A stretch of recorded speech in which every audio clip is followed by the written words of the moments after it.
Hit broadcast and we're connecting. Okay.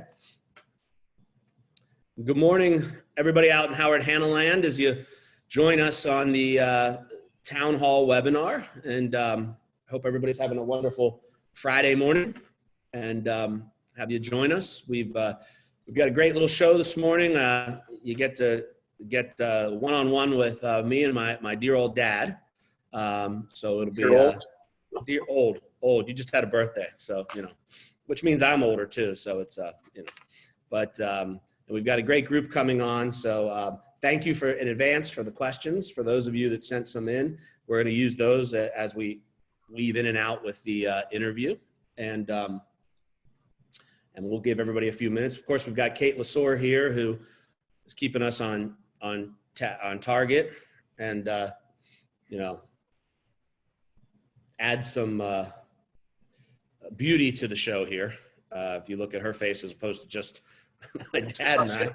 So it's just a better look than the two of us, so. That's why we have her on here. Exactly. So, so we're seeing people, and Anya Petrus has raised her hand. Anya's here. Hi, Anya.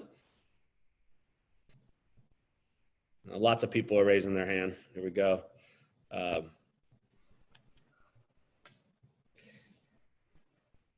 Everybody's saying hi to you there, Dad. Hi, everybody. Good morning. Good morning, 10 o'clock.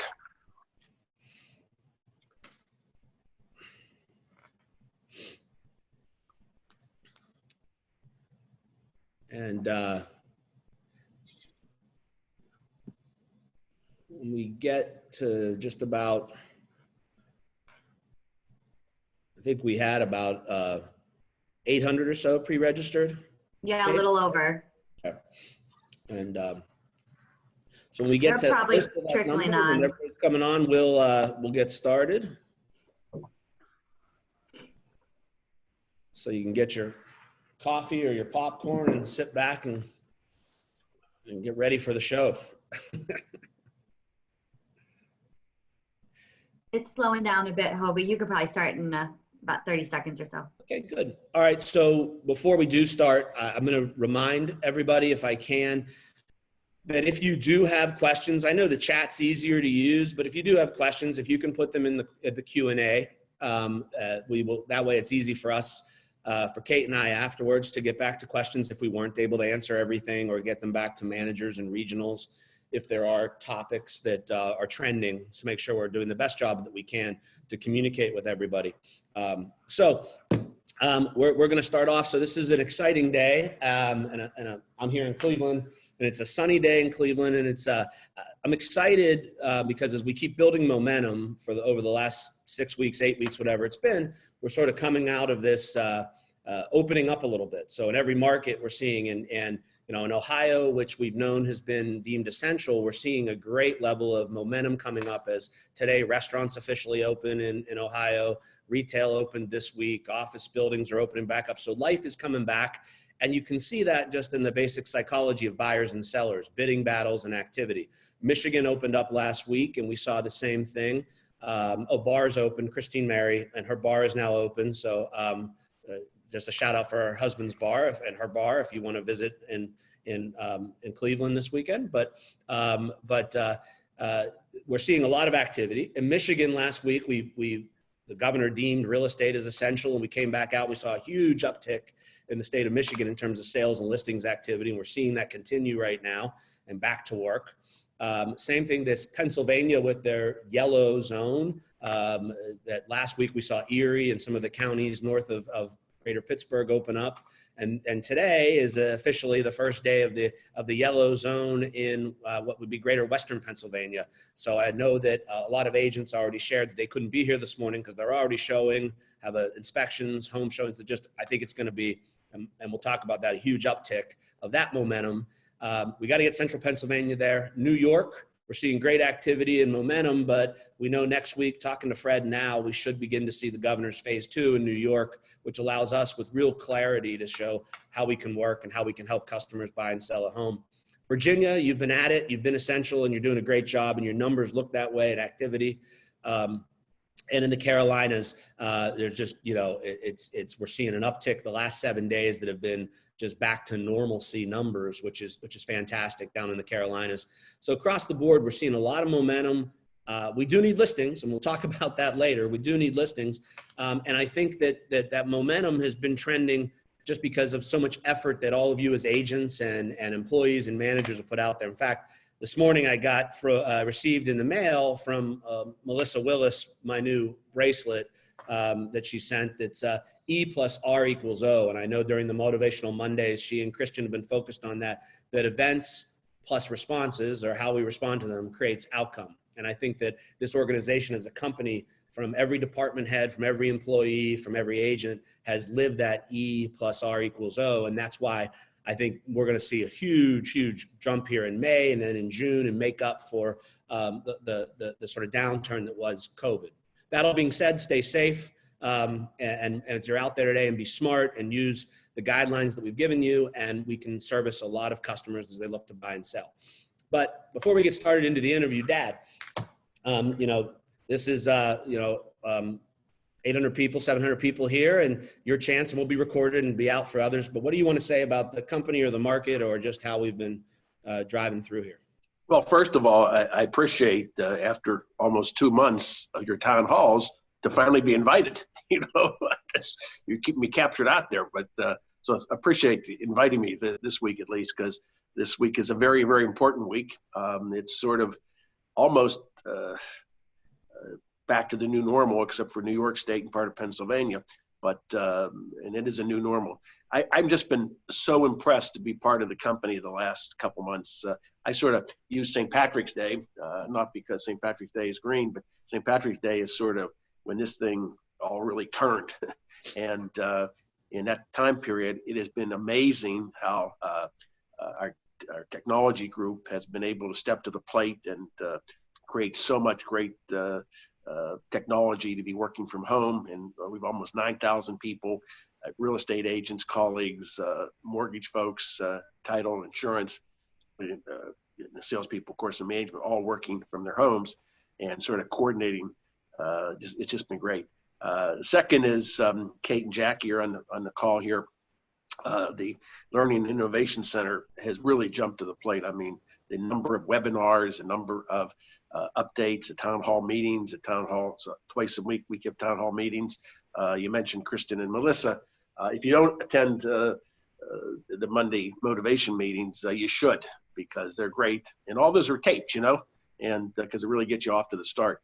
And I see so much of our innovation, so much of our technology that we're using in communications as being the best benefit of this whole thing the last 2 months, as we're going to be able to do that a lot more in the future. I see Zoom meetings, I see webinars becoming more and more prevalent, and learning just across the board. On the technology standpoint, I started out on St. Patrick's Day as probably being on a scale of 1 to 10 in technology savviness, probably a 0.5 maybe. And now I think, based upon this morning, maybe a 2.6, 2.7, and I would say the plus to that whole thing is I think there's a fair amount of people that were maybe at 1 and 2 and 3 levels, and now they've jumped and learned how to use all this great technology that we do have. It's just, I had a presentation after Kate's presentation on buy side.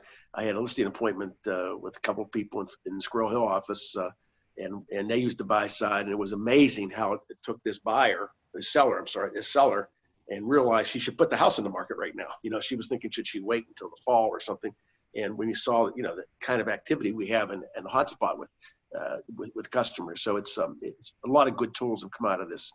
I'm just very impressed. The accounting department, we added almost 600 people new onto money back guarantee in March, in early April, which was great because it gave us an opportunity to reach out and support more of our great colleagues in the field through probably a couple of down months.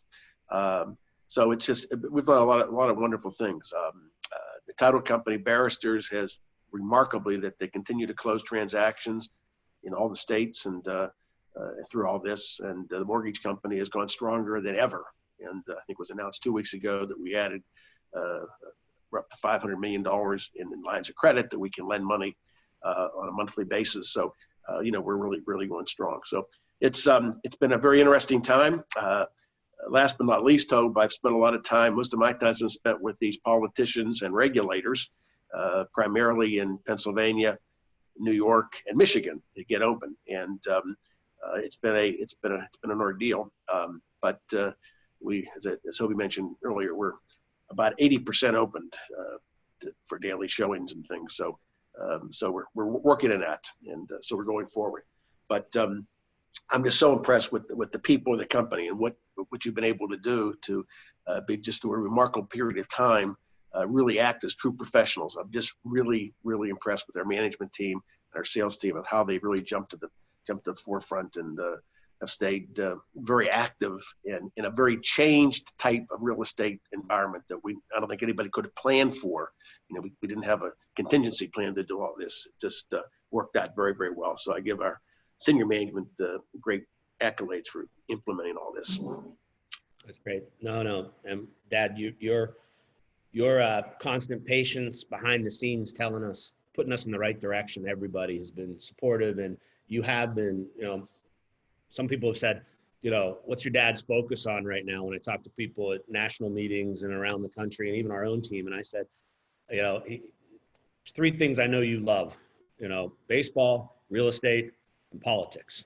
So out of this thing, you get to merge a little bit of the politics and the real estate with a lot of folks, both on different levels, from the mortgage aspect of some of the regulatory compliance things and the states. And I know it's been a frustration with some of the states that they haven't seen how essential really our business is to help people who need to buy and sell. And we still have some work to do for the eastern part of the state, as Doug Frederick has reminded us and said he forgives you. It's remembering the Eagles, but some of the other eastern part of the state. But Dad, to that point, because you do get a different, you have maybe a different global view than some of us every day, because you are looking at the whole company. You're talking to a lot of people nationally. You've always had a great perspective of the national landscape and the economy and where things are going. Some questions that came in last night, knowing that you were going to be on here, were specifically, Hoby, what do you think about the balance of the year? Okay, great. We're 80% open, and as we get to June, we open up more. But what do you think the rest of the rest of the year looks like from where your projections were, being that's an election year, being that COVID has hit us at this time? So some questions that did come in. What are your prognosis for 2020? Just as if we were sitting together in January of 21, what do you think, if you look back in the mirror, what would it look like?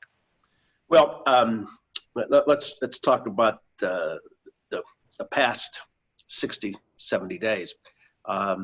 We track every day since March 18th. We've been tracking every day by state and by region, the number of new agreements signed and the number of listings signed, okay?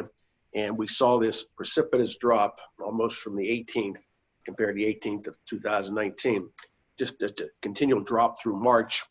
And it got worse during the first part of April. And we ended up through that March to April period, late March to April period, we were down about 50%, 49% in new contracts, new sales agreement contracts. And listings, we were down close to 80%. I mean, but just, so we think a lot of people are stockpiling listings. We'll talk about that later. And then as we've come out of late April into the curve started to go the other way.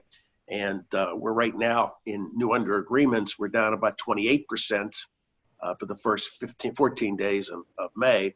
And we think that'll get down to somewhere around 20% by the end of May. Okay, so we're slowly coming back. That being said, we anticipate making all those numbers up. Our models are showing we're going to make up about 25% of it up in June, another 25% in July, another 25% up over the period year in August. And why do we think that? Well, even with the unemployment numbers the way they are, if you look at the unemployment numbers, I don't think they affect a lot of the buying market. yet. Okay. I'd like to see this go the other way. And in discussions with my friends at the Federal Reserve in the last 10 days, they sort of agree. Now, I mean, they're not happy with the, with the unemployment numbers, but they don't see the unemployment numbers. And Ivy Zellman had a lecture yesterday, and she agrees. So we see the rental market maybe being hit because of the problems with unemployment, but we don't see that, at least in the near term, that affecting the sales market. I think our biggest concern going forward is twofold. We sort of get this coronavirus settled down, and that doesn't reoccur. And the problem with listings, we're definitely short on listings. All of us are short on listings. We were down in listings before, and just think of all. I hear about all the multiple offers on houses can't even be shown. Buyers weren't even looking at them. They couldn't see them actually in some of the states, and there were multiple offers on them. So the demand is there. Interest rates are going to remain very, very low throughout the balance of this year. Now the question about the election. Okay, let me keep going on that. Sure.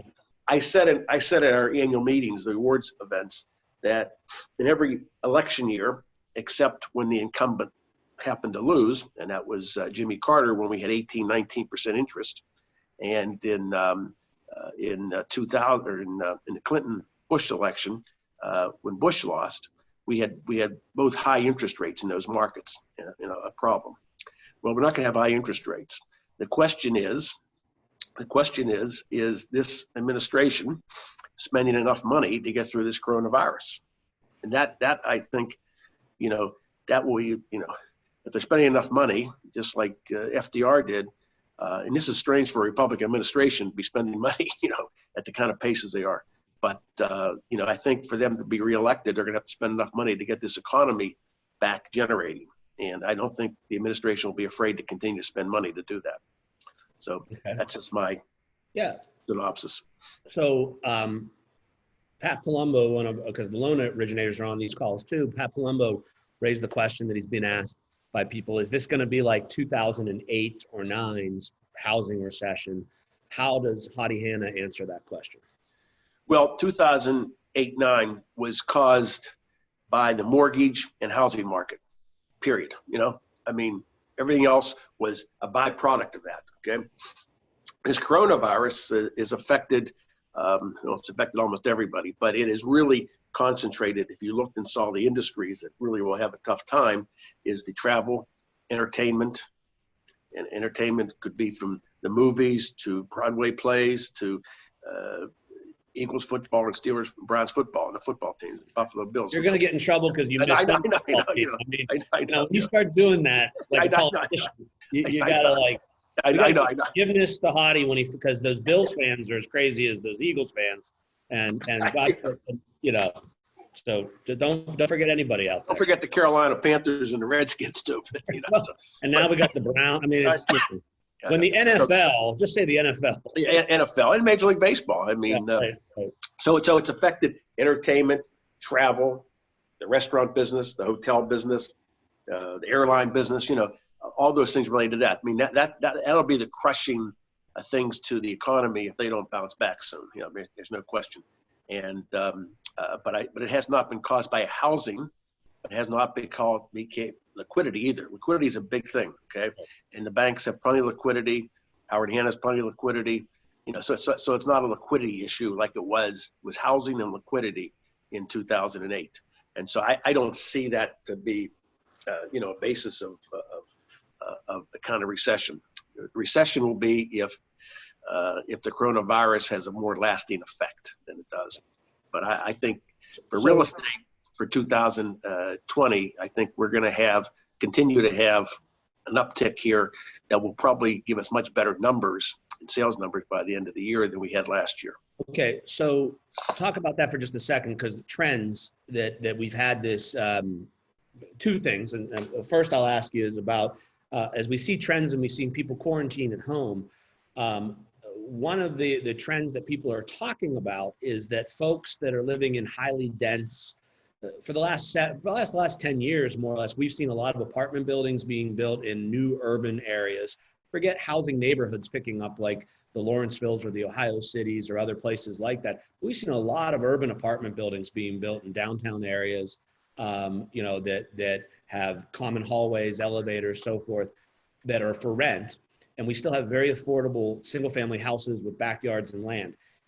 And people you're talking to, I think we're beginning to see a movement of some of those folks, especially as home buyers, coming out of the rentals, looking to buy, maybe moving to those first ring suburbs. I was hearing from somebody the other day, it won't mean anything to anybody, but South Euclid, which is an area of Cleveland. So if you're not outside of Cleveland, it's become a really hot demand market area. We don't have enough inventory, obviously, because it's close to the city, close to downtown, but you get a little piece of, it was built for in the 50s and 60s for people who, wanted a nice little house to be close to town. Do you think, is that just maybe a momentary thing on the dense rental apartment, big condo people, or do you think that that'll be a long-lasting effect of Corona that will create a new buyer segment for us, taking away from the apartments? That's an excellent question.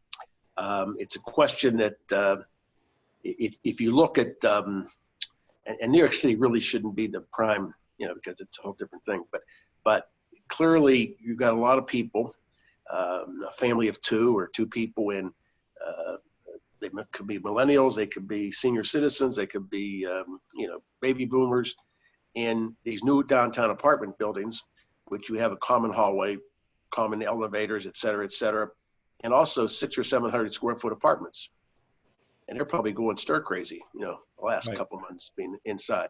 So I think with that question, and I think almost anybody who looks at the trends would have to say that there's going to be a rebound of those folks that have been moved to the city, downtown areas, are going to say, we need more space.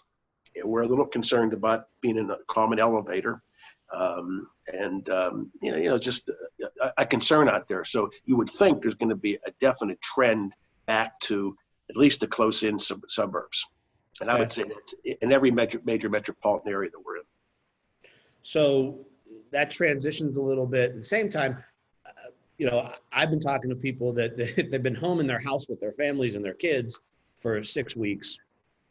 They're beginning, some friends that I talk to anecdotally, they're mentioning what they don't like about their houses. They mentioned that, wish they had a little bit more of a home office that they didn't have, or a little more open space for the kids.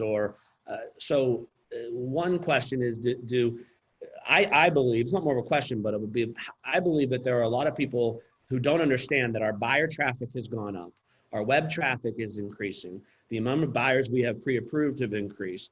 You just talked about the number of people that might be renting, that might be looking to buy a home, but we're still at like an all-time low of inventory. And inventory is going to drive this.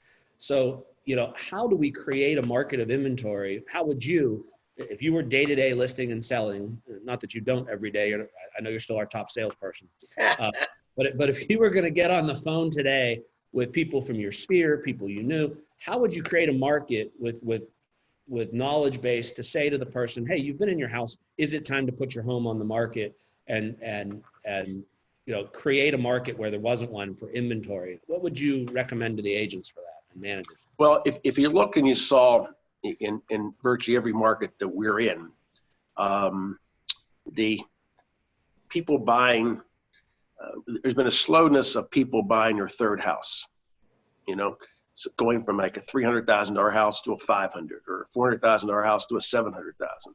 And that's created, if you looked at the listings, usually when you get over $500,000, the availability of more properties gets higher and higher and higher, okay? And that's because people have not been buying their third houses, so they've been comfortable in their 2,500 square foot house. And you sort of wonder if a family of five in a 2,500 square foot house with teaching at home and the parents working from home, that might get a little, it might be a time for them to think that they've been in a house for 10 years and they might have more equity in that house than they know, and they would have more equity in the house, that this is a good time for us to get back to those folks and give them ideas about new houses or other houses for sale in their school district that might be larger, more expensive, but might be the time for them to move to that. I think that just human nature says that's gonna be a movement. But we've got to maybe create that sale and that listing by getting back to our customers who have been in houses for 5-10 years, and that they have 3 kids, their background and stuff, and start to offer them ideas for houses maybe in the same school district, something that would be a great move-up house to do. Maybe go to a 5-bedroom, 3,500 square foot house, in the same school district. Yeah. So, I mean, Sue Chaskis from Buffalo just threw out that their office took a listing this week, and in 5 hours it was under contract, cash, no home inspection, over asking, and the buyer's coming out of a rental. So tying some of those things together. However, I think part of a problem that when you go back to basic, supply and demand in your economics course, and there is this huge buyer demand, I think it's going to increase because you mentioned the liquidity, the mortgage product, the low interest rates, all those factors, and the psychological of I want more space than a $600 than where I am or whatever it may be. But I don't know how we say to those sellers who have a good home, who are there's the same challenges. Okay, if you list my house, where am I going? That we've seen for 2 years. We know there's been a lot of inventory that our agents have said to people, you should put your house on the market. I can get you more money. And the seller says, but where am I going to go? All right. But I think, and maybe you disagree, but I think we're at a point today where, like, trying to look at a market analysis from 6 months ago, trying to look at what houses sold for. I don't, if somebody has to sell in the next 90 days, 30 days, that's one thing. But when we're looking at saying that there's such a buyer demand in certain price points that, prices should go up. And I know people worry about appraisals, but appraisals will carry because prices will go up. Even looking at this house of Sue, it's cash. So there is no appraisal involved, and it's over asking price. So that now hits as a new comp when it closes in 30 days or 6 weeks or whatever.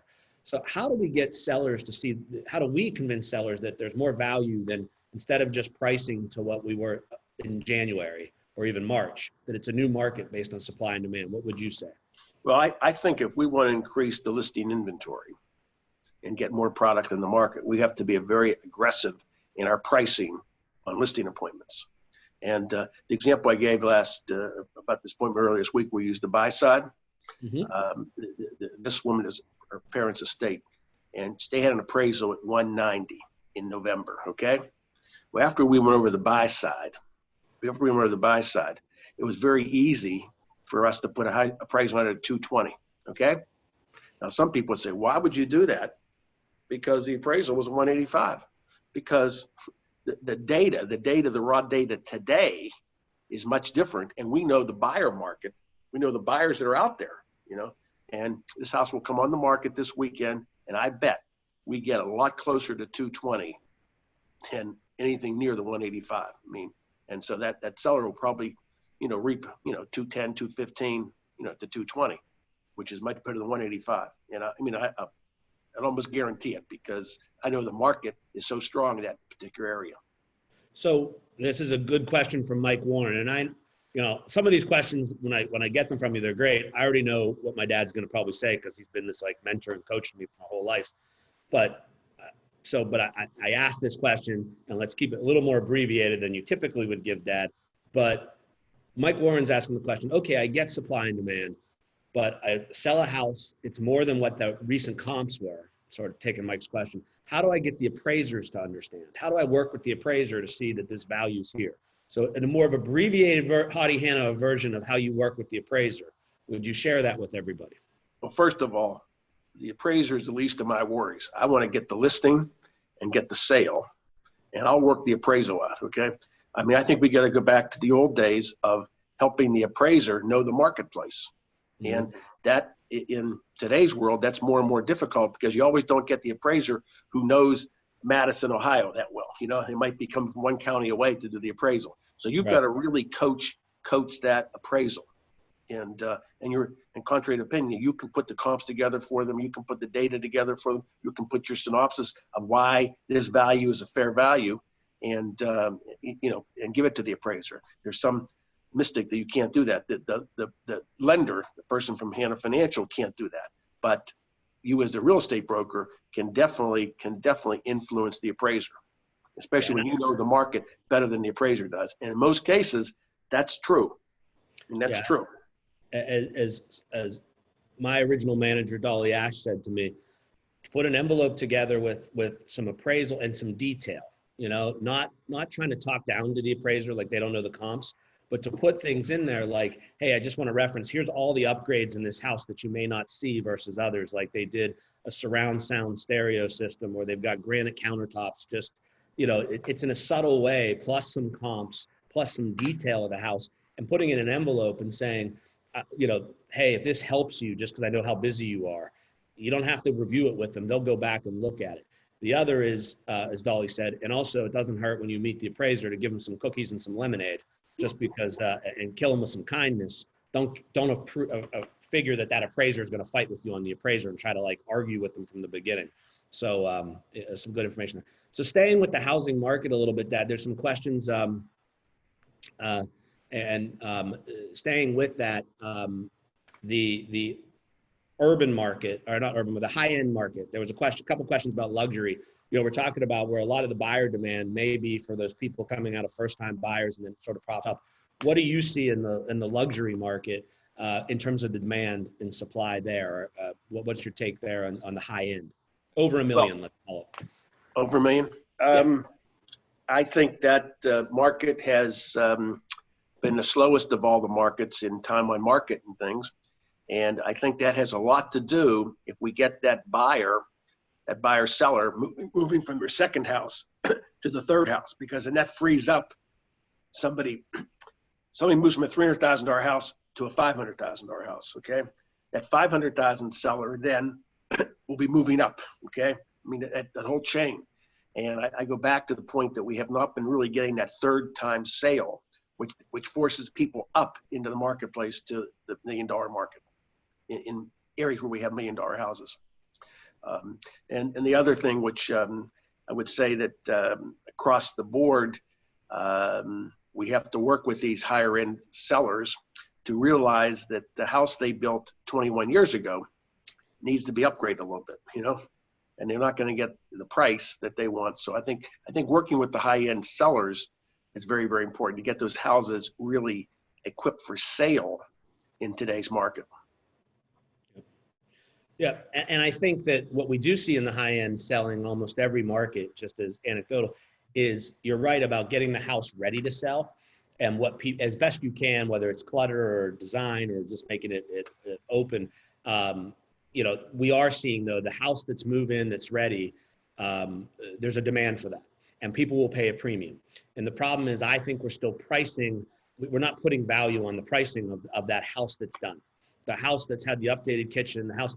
If the house hasn't been upgraded since 1995, that seems like a short time ago, but it was a long time ago. When you see a lot of these homes that have been done with what's needed today, and we're still trying to price them the same, we can get greater value, because I think the buyers that are out there, they want turnkey in the luxury. They want done as much as anything. So we're talking about listings, and I want to come back, Dad, to a tool, because you've referenced it a couple of times, which sort of surprised me. And of course, Aunt Helen's telling us to talk about it. So buy side. The two things I've got to bring it up. So buy side, which is a tool that we invested a lot to bring to the marketplace as a value creator. And just as a reminder for people on buy side, it does a couple of things for us as agents.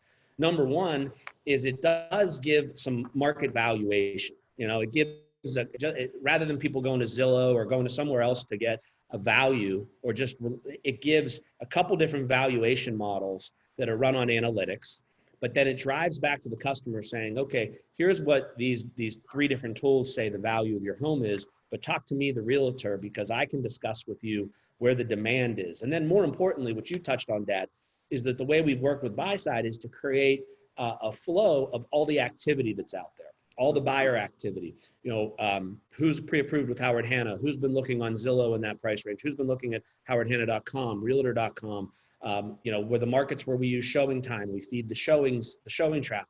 So you're really able to get at a glance when you talk to a seller that in the last 30 days, 120 days, whatever it may be, here's how many buyers are interested in your home at that price. And you can even move the toggle and say, well, if we want to challenge the market and go higher, there's still a depth of buyers that the minute we list, we're going to market to. So what I think we've lost, for some of you using buy side, great, but I think what we've lost a little bit is how powerful this tool is, because it got launched during coronavirus. That to say to sellers, even if you're talking, you don't even go to their house. You just say, hey, let's look at what buy side says. Let's look at what this tool says. And if I challenge the market on your home and take it to, instead of 380 to 400, there's still 40 buyers that I can target today to get more money to list your house that are in the Howard Hanna network and system. So sellers want their house sold for the most amount of money and the quickest amount of time, and leveraging our network as opposed to just throwing it in the modal list and hoping that somebody buys it. So you mentioned buy side. How do you see the value of that tool? I mean, I think people trip over technology, but what do you see it as a true marketing tool? I think it is, especially to sellers, it is the most effective thing I've seen, and I've been doing this for a long time.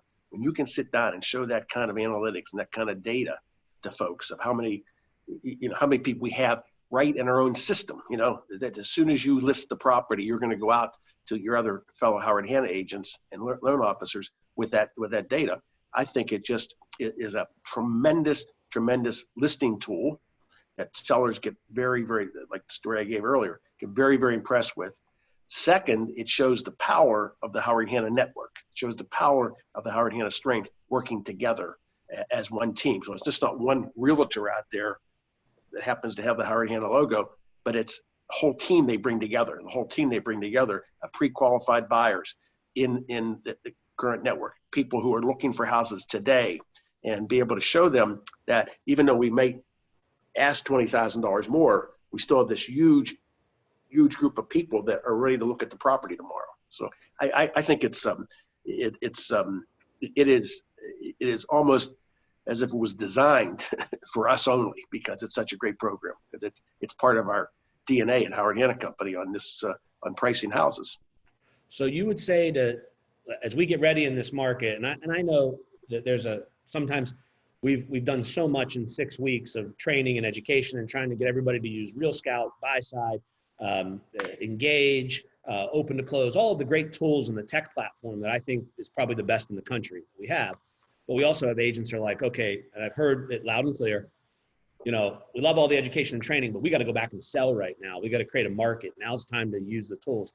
But whether you are a brand new agent or the most experienced agent, would you say buy side is something that you need to work with your manager, work with somebody just to learn how you can grow your business with at this time, because it is so unique? Or would you say, hey, don't worry about it, just keep doing what you're like? How would you say to agents out there, leverage buy side? Honestly, I mean, Well, as I said earlier, and I may not be typical in the company, but I went from 0.5 in a scale of 1 to 10 to 2.7 or 2.8. And I hope by the end of this month, I'm at 3.1, 3.2, So I think we all have to keep, whether you're an expert on these things or not, you got to start how to learn.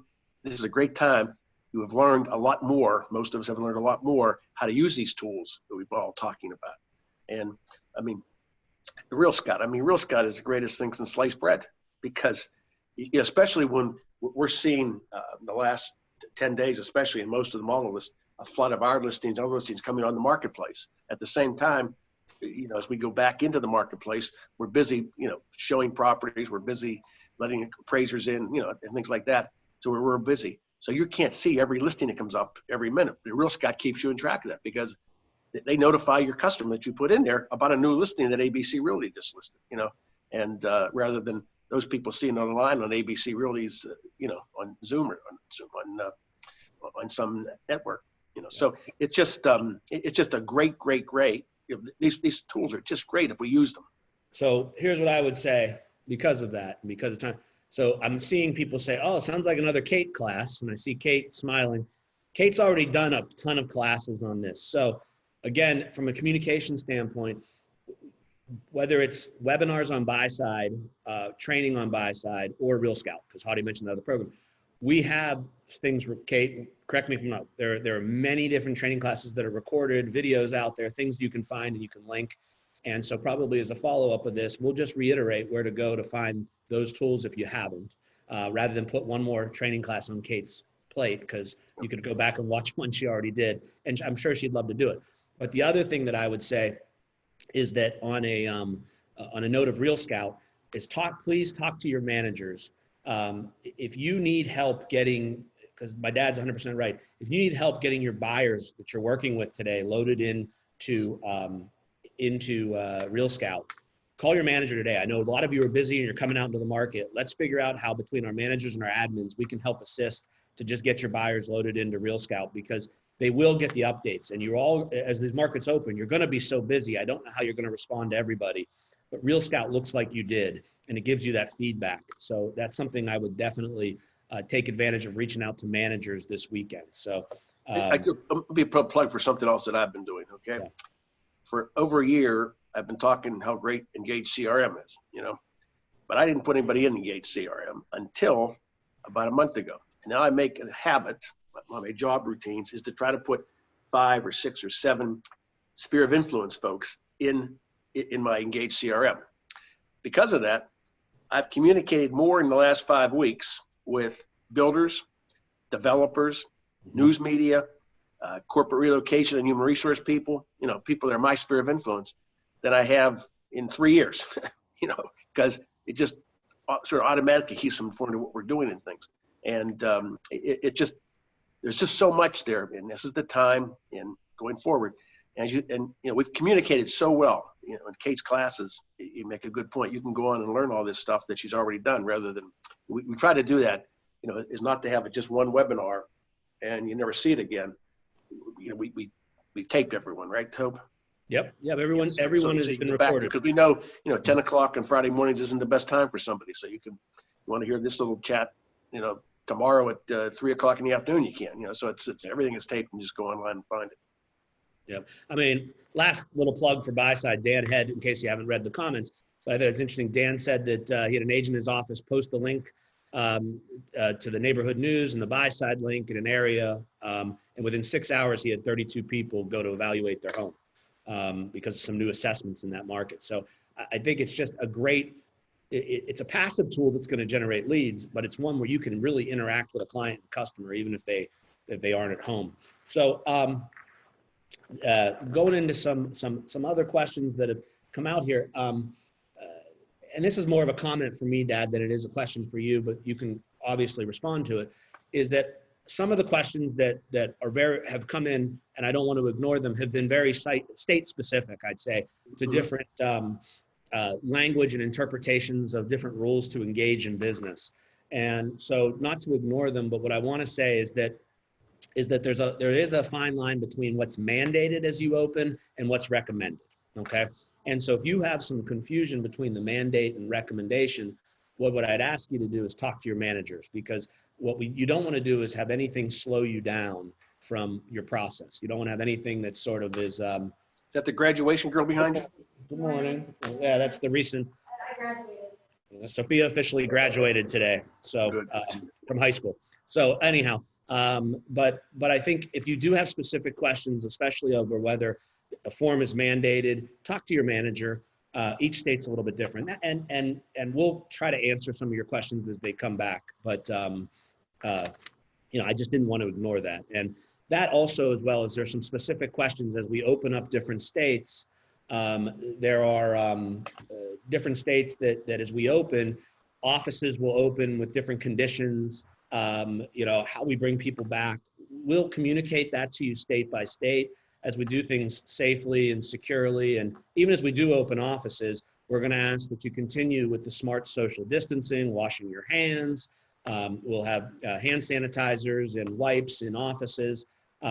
Somebody asked me, well, are we providing masks for everybody? I would say in this day and age, if you don't have a mask, I guess maybe you really haven't left your house, because I think if you go to the grocery store, they were asking you to do that. So let's be smart. And my last thing is, as you work with clients and customers in different markets, we have a lot of pieces out there that have said how we're going to work and how to be safe and social distancing and best recommendations, but use common sense. And that's the best thing, is to use common sense and over communicate with buyers and sellers as to the expectations of when you show a house, expectations of when you're going on a listing appointment, just to make sure people are comfortable, because everybody's different in that sense now of what they'd expect. I mean, I've said in the past, if you came to my house and wanted to visit, you could come over and I wouldn't ask you to keep a mask on unless you wanted to keep a mask I wouldn't have you take your shoes off. That's how I live. Other people don't even want people in their homes. So we just have to communicate and set expectations.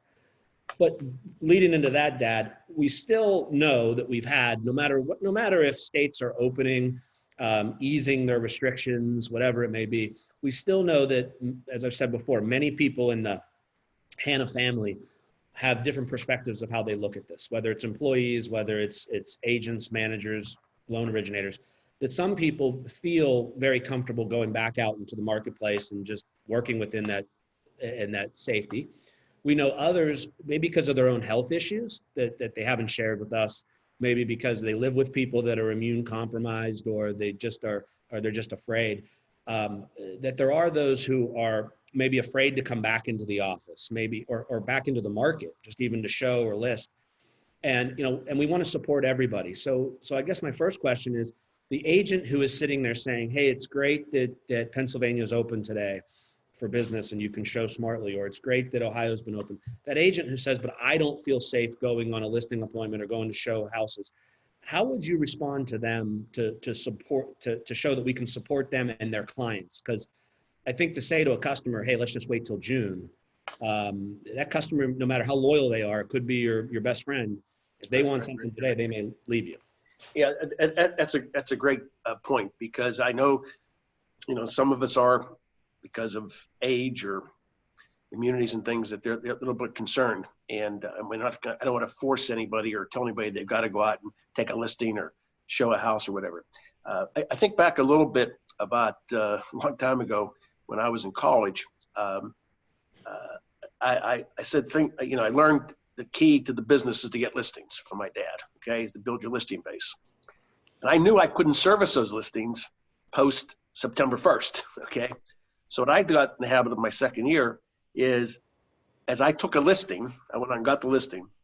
I went to somebody else, when I had 4 agents at the time, went to somebody else in the office and said, let's share this, I'm gonna share this listing with you, okay?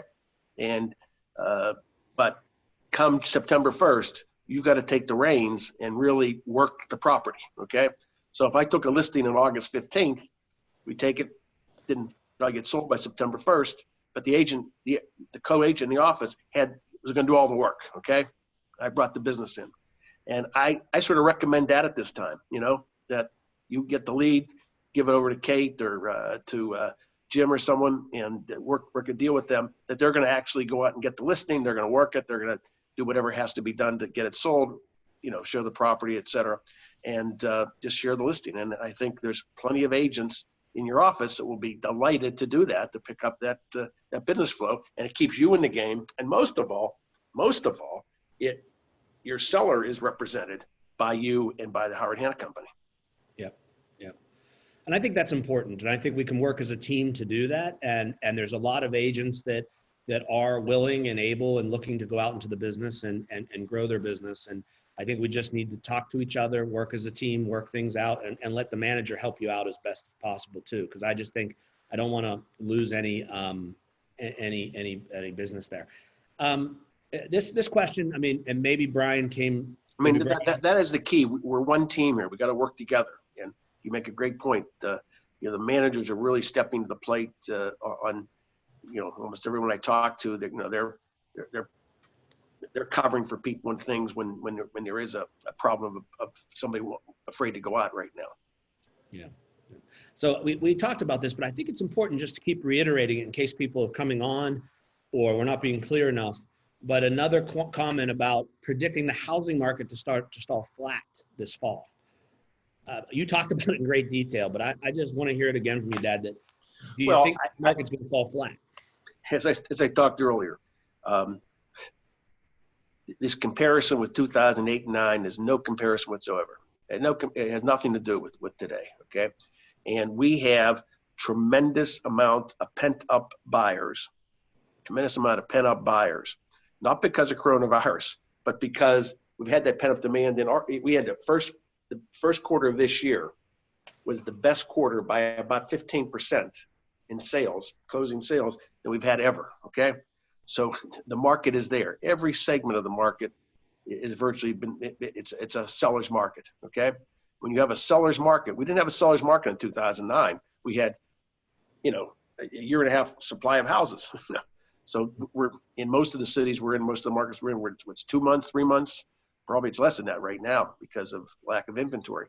So when you have a 3-month supply of housing, it's a seller's market, and a seller's market usually means higher prices and more buyers in the marketplace bidding on those houses.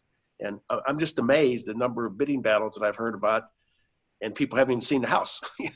But the demand is so great for certain neighborhoods and certain price points. So it's just so I don't see that. I don't see interest rates changing.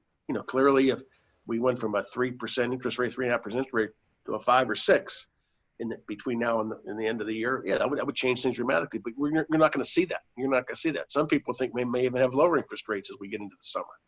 So it is clearly the biggest problem I have about the fall market would be things we can control. If we don't have enough inventory to sell people, I mean, the inventories right now there's not enough inventory that's going to make it a great fall market unless we pick the inventory up.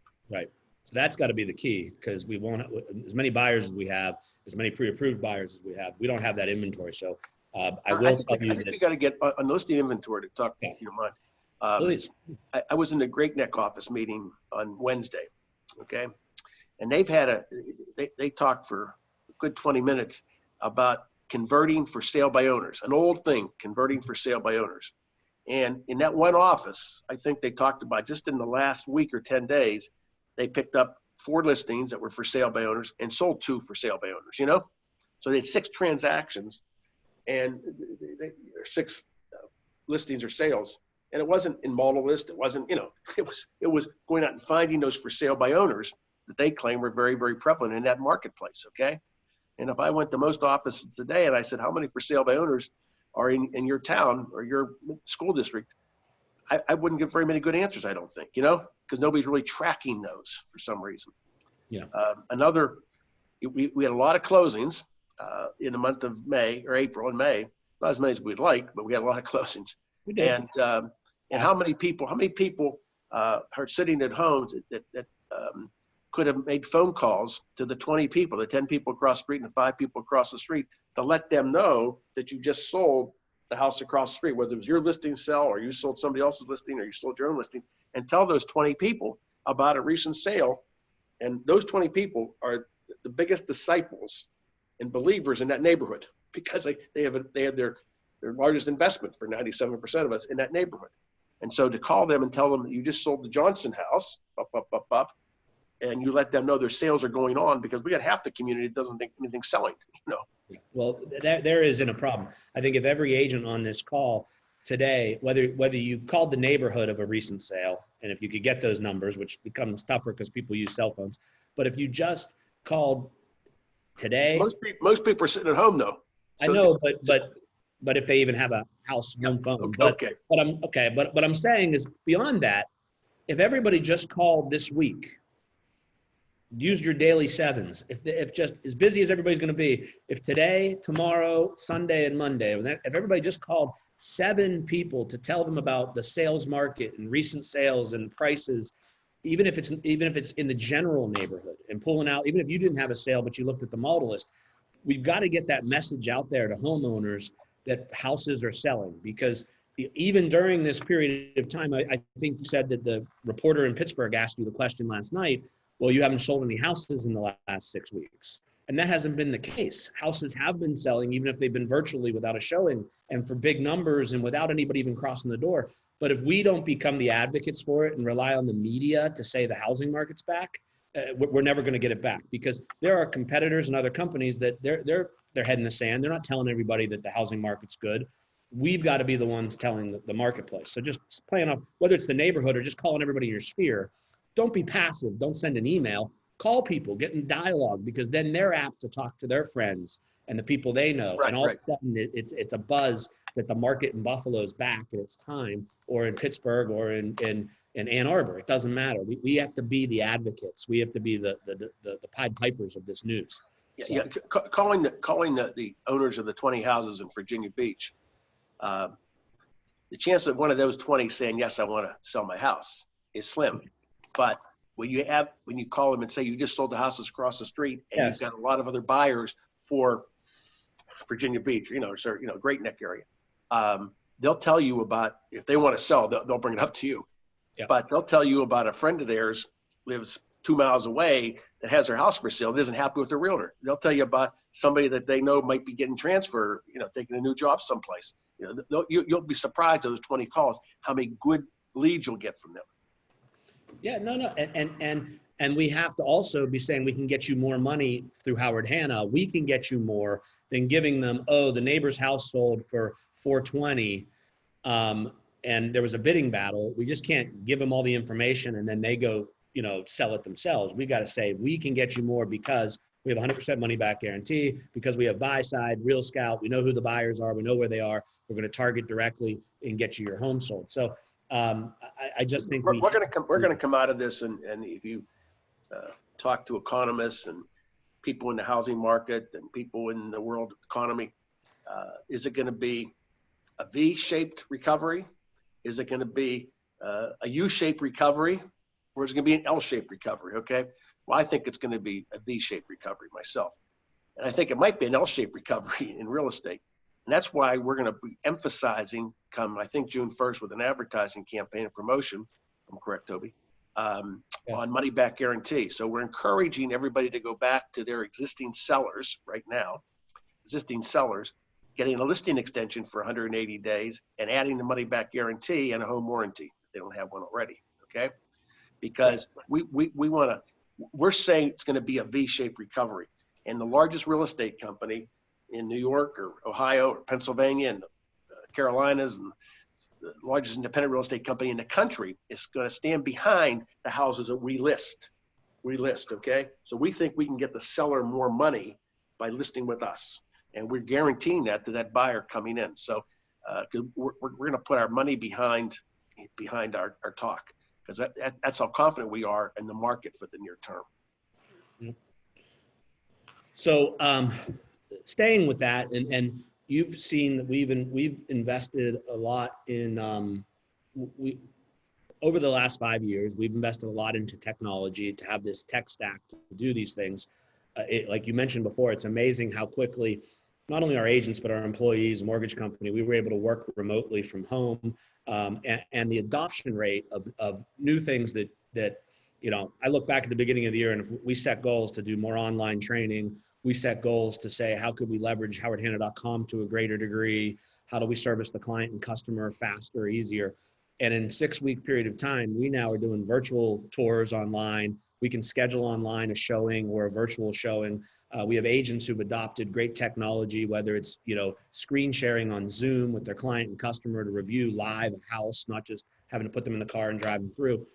So, but what we also have seen in some markets is we've seen companies that have closed their doors in the last couple of weeks, real estate brokerage firms. And it's a question that was asked. We have seen other models that have said that they're going to revolutionize the industry, sort of maybe they've disappeared. We've seen some companies that have had some real struggles through this. I'm here to say that we're financially, we're strong, we're secure, we're going forward. But from your perspective, what do you think about those other models? What do you think about Howard Hanna's model as we go to the future, as we come out of this? Do we come out stronger? Do we have a lot of work to do to catch up? What do you think about some of these models that are sort of disappearing, that have been around for the last few years? Well, there have been a couple companies have closed their doors, and in our market areas, and I think you're going to see a lot more of that. The advantage that, as I look at around the country, I look at our local markets, the two advantages that we have is that we really have adapted what I call MarTech, marketing technology, together, just not technology.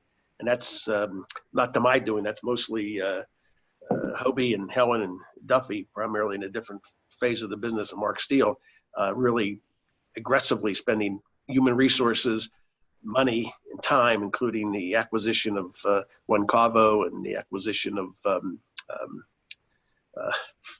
in Seattle, Hoby, MoxieWorks to, and so we've really been able to tie that together. Second is there is not a lot of capital in most of these real estate companies, the franchises and some of the privately owned companies.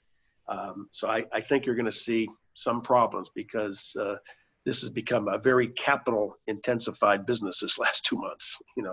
You have to have the reserves, to carry things. And I think a lot of, so I think you're going to see some more of that. That's not a good thing. I'm not happy about all that, but that's just a fact of life. So I think we're going to see some change of some of the players. Yeah, and I think some of those markets some of those players have forced, quite honestly, they forced us to improve what we're spending on our capital, where our technology, not to go too far and change our model, but still to keep the agent at the center of the transaction.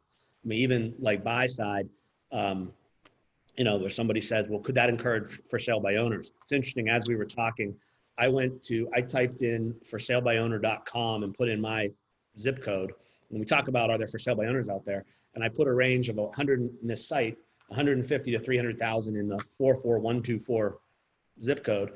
And there are 41 for sale by owners on this website that are being marketed, from a $535,000 house in Pepper Pike to a house in Mayfield for 120. I mean, so if you're looking for where you have listings, it's right here. They're on a website right here. Now, the difference with buy side is if I talk to if I can figure out how to get a hold of one of these sellers in Lyndhurst, Ohio, on this good looking $499,000 house, quite honestly, buy side plus forget the pricing model. Look at the number of buyers we have that we can cross and say, you list with me, I'm going to market to 40 people directly that I know are looking at this price point, and I know who the agent is, and I'm going to reverse prospect to them. That's how we have to use that technology. That investment, many of our competitors don't have.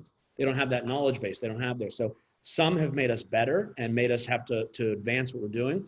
Others, like you said, it's a capital intensive market to have offices, to have management, to have the support staff, to have relocation, accounting, all the things that make it work.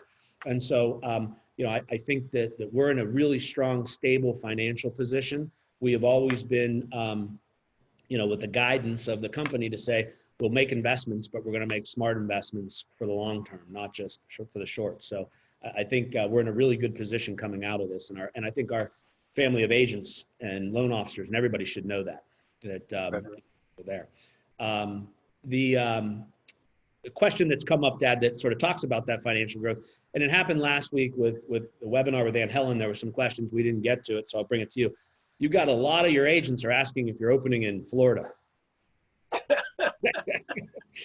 Yeah, I've been sort of stranded down here.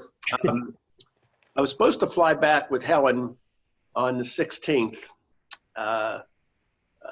Monday, I think, and March. Helen and Steve and Miriam was going to stay here, and virus thing was crazy. So I said, well, I was going to fly back then and then fly back down with Duffy's family the following weekend.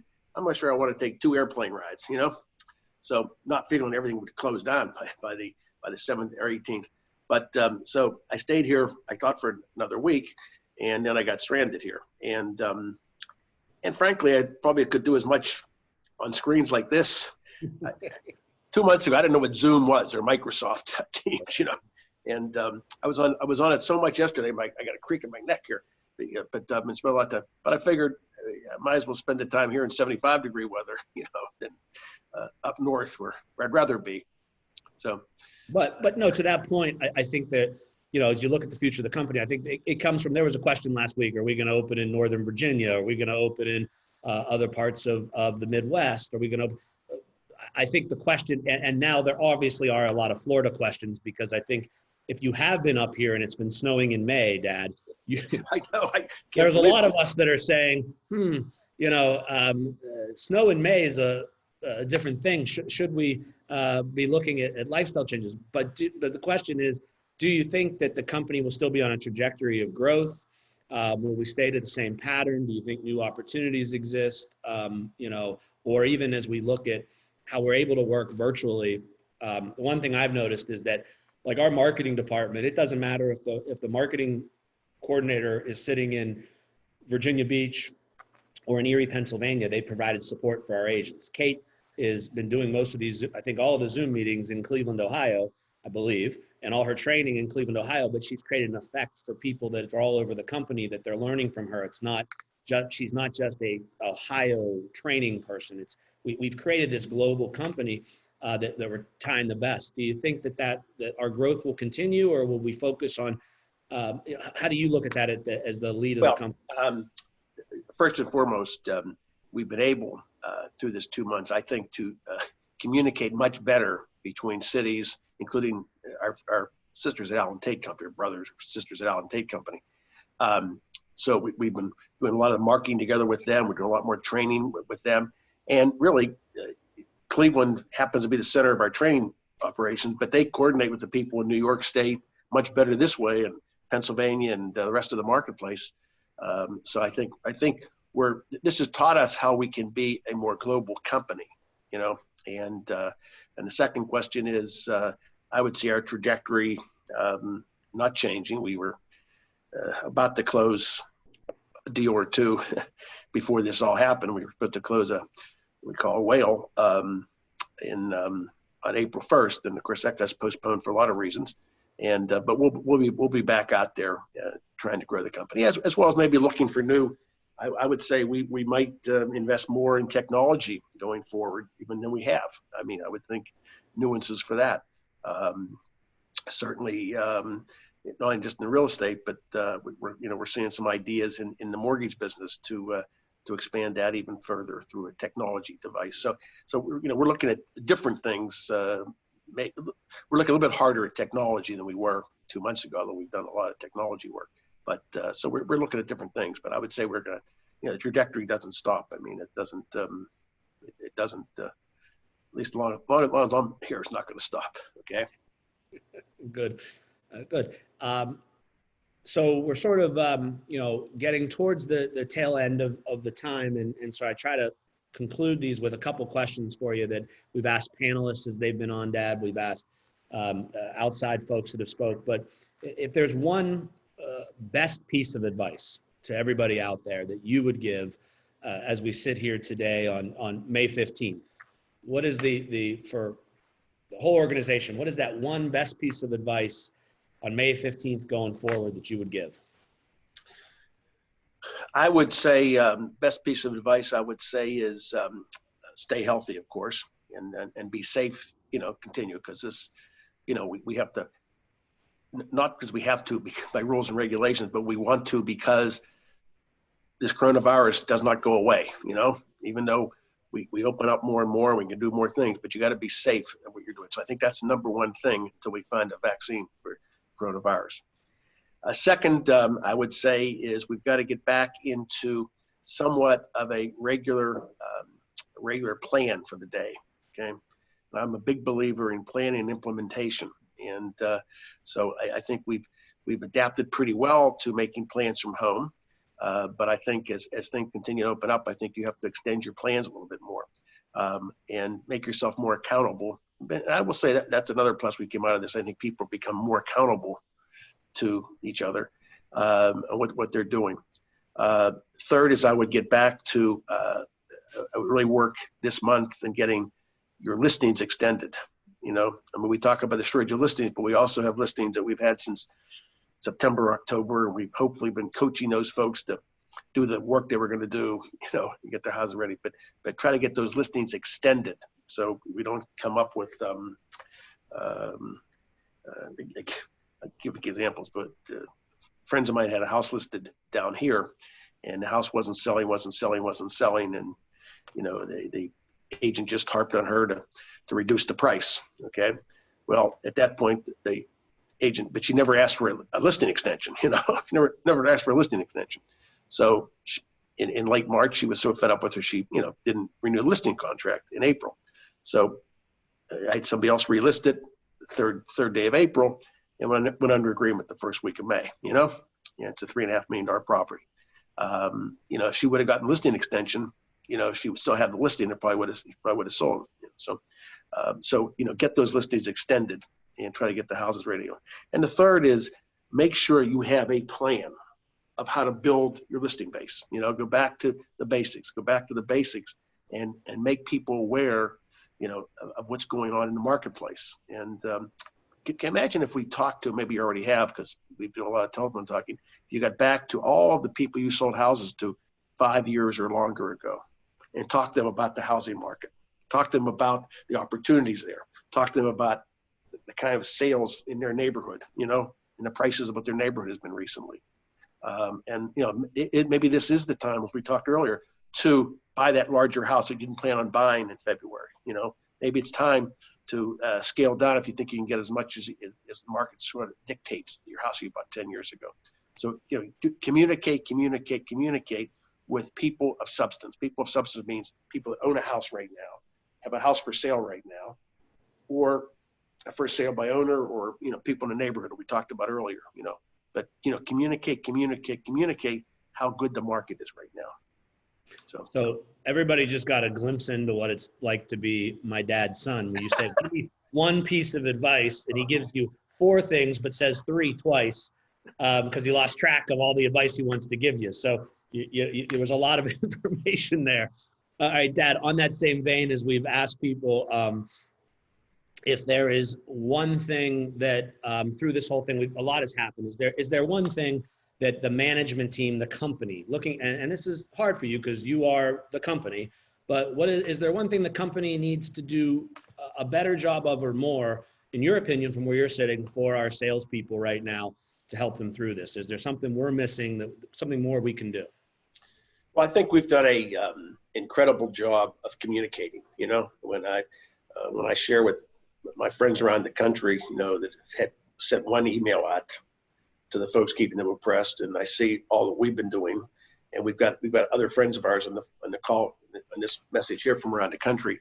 But I think we've tried to communicate, and sometimes it's been difficult to communicate because every state is different, every county is different on the rules and regulations and things. But I think we've done an admirable job of that. So I think we're going to continue that. The one thing we could do, I could have done a better job of getting these offices and these markets open, you know, and what I was responsible for. You know, I mean, it took us until the first week of Michigan to get Michigan open. It took until last week, which was an accomplishment because that's been a tough state, you know, to say the least. And New York State has been, I got to thank Fred Coursey there more than myself, but they've worked real hard to get where they're hopefully going to be going to what they call it phase 2 next week in some of the markets. And in Pennsylvania, I've been very disappointed that we have not had more headway with the governor's office. But if I could have done better there, I would say yes. You know, but I don't know. I think I think we've done a great job. We're getting the offices prepared to open, and that's going to be a whole different way to get. You know, a lot of work's been going on there with our facilities folks, getting enough equipment and things to have these offices really prepared to open sooner rather than later. So I'm not sure I answered the question, but no, you did. That you know, most people say no, there's nothing more you can do. You've been great, but I didn't expect that from you to say that. You know, there's always a challenge to do one more little thing better, and I get it. Communicate, which I think we have to continue to do as we come out of this and continue the process. I will say to people out there that we've had a lot of emails from folks saying, well, what about this marketing and that marketing, and can we do? I will tell you right now that one thing that will be constant, that you'll be proud of the company, is that during the next few weeks there will be some enhancements and upgrades to different things to make life easier for you, and maybe move into more, in some cases, even more modern new tools of marketing. So just watch for that, but we don't want to distract you, because we know as things are opening up, in my opinion, best thing we can be doing is talking to as many buyers and sellers and potential buyers and sellers, keeping it really basic, not tripping over whether it's technology or education. Take it where you can. But right now, as these markets open, this is let's call it a delayed spring market. Usually April, May, June are our busiest months. And, you know, as some agents have said to me, this is like a giant snowstorm that just ended. And now you can finally come out of your house in cabin fever and people. So yes, let's be safe, but realize that there's a lot of contracts to write, a lot of negotiations, a lot of time to follow up with buyers and sellers. And there's a great opportunity for us right now to really grow. So we are hoping that by June 1st, we will have all markets opened the show. least, including our friends in Allentown and Lancaster and Harrisburg, et cetera, New York. And by June 1st, we're going to launch we call the Great Howard Hanna Real Estate Invasion, with firepower of marketing and advertising you've never seen before, and going full blast, full blast, because we think we'll have everybody in place and going straight ahead. So that's the plan, which I think you'll probably unveil next week, maybe. Yeah, June 1st is that target as we get everybody open, and then we can come back really strong with all the marketing effort institutionally, locally, products, everything to support the efforts. But this is going to be a big, big weekend and a week coming forward. We appreciate everybody that's come on for these webinars and these town halls, and we'll continue the communication, and there will be a lot more coming. So I appreciate everybody who's been on these for the last couple of Fridays. We will have one next week again, but hopefully we'll have less of a crowd, because so many of you are so busy with showings and listings and closings.